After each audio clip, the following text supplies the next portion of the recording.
Bonjour à tous et bienvenue dans ce nouvel épisode des Histoires merveilleuses. Aujourd'hui, je vous emmène sur une plaine battue par les vents, au sud de l'Angleterre. Quelques pierres dressées résistent encore à la marche du temps. Elles sont là depuis plus de 4000 ans, immobiles, silencieuses. Comme si elles attendaient quelque chose, ou quelqu'un. Bienvenue à Stonehenge, un cercle de mystère. Un lieu de culte, un calendrier céleste, un portail vers l'invisible, personne ne le sait vraiment. Et pourtant, chaque année, des millions de regards se posent sur ces pierres et se perdent dans leurs secrets. On l'ignore souvent, mais Stonehenge est plus ancien que la grande pyramide de Gizeh. Sa construction a débuté vers -3000 avant Jésus-Christ, bien avant l'écriture, les religions organisées ou même le bronze. Ce cercle mégalithique, posé au milieu de la campagne anglaise, n'est pas un caprice de la nature. Chaque pierre a été taillée, transportée, élevée avec une précision troublante. Certaines viennent de 240 km plus loin, du pays de Galles. Des pierres de plusieurs tonnes, déplacées sans roues, sans grue, sans acier. Pourquoi ? Pour qui ?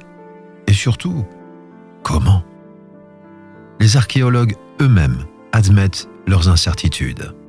Stonehenge ne se laisse pas déchiffrer si facilement. Une chose pourtant intrigue tous ceux qui viennent ici. L'alignement solaire. Chaque année, le solstice d'été, le 21 juin, le soleil se lève parfaitement dans l'axe de la pierre principale, comme si le monument avait été pensé comme une porte de lumière.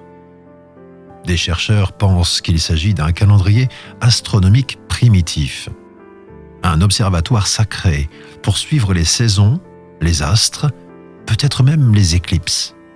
Mais si c'était juste ça, pourquoi tant de mystère ? Pourquoi ces efforts titanesques ? Pourquoi un cercle ? Pourquoi ces pierres en forme de portique, comme une succession de portes ?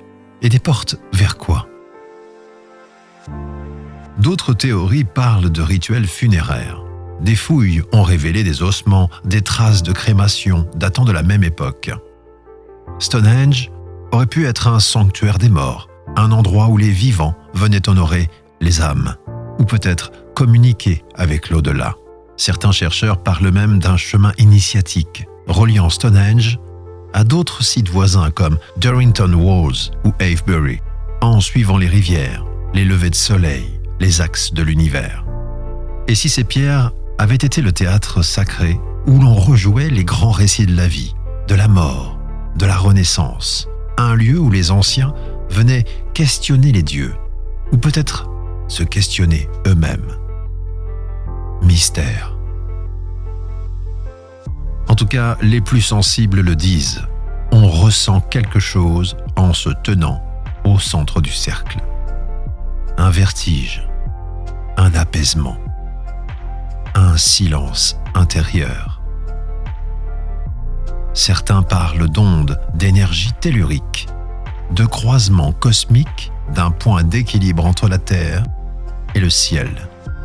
Est-ce de l'imagination ou est-ce que Stonehenge a vraiment été érigé à un emplacement énergétique particulier ?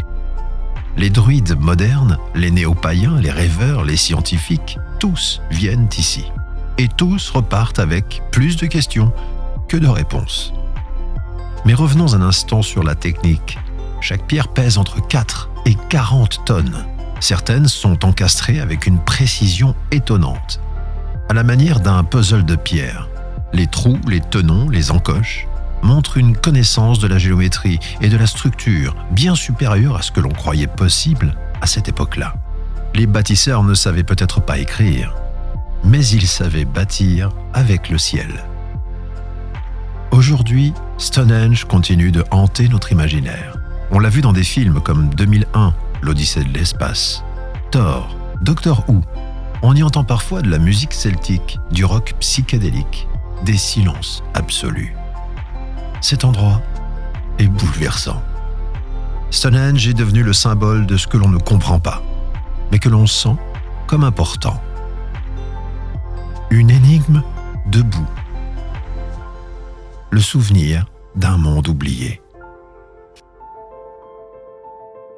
Et si Stonehenge n'était pas qu'un monument, s'il s'agissait d'un message adressé à ceux qui viendraient plus tard, à nous par exemple, un message qui ne se lit pas avec des mots, mais avec l'intuition, avec le silence, la contemplation.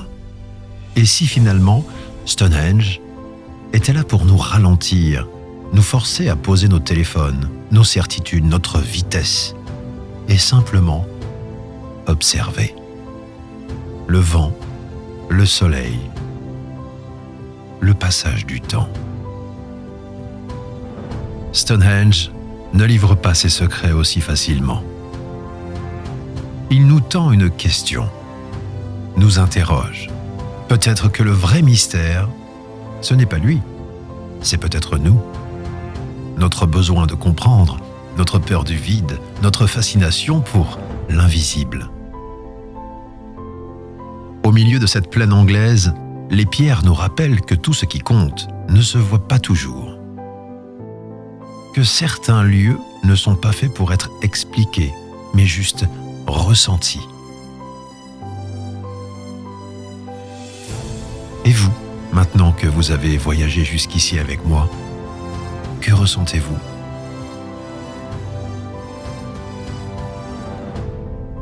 Merci d'avoir passé ce moment avec moi dans le cercle de Stonehenge. Je vous dis à très bientôt pour de nouvelles histoires merveilleuses.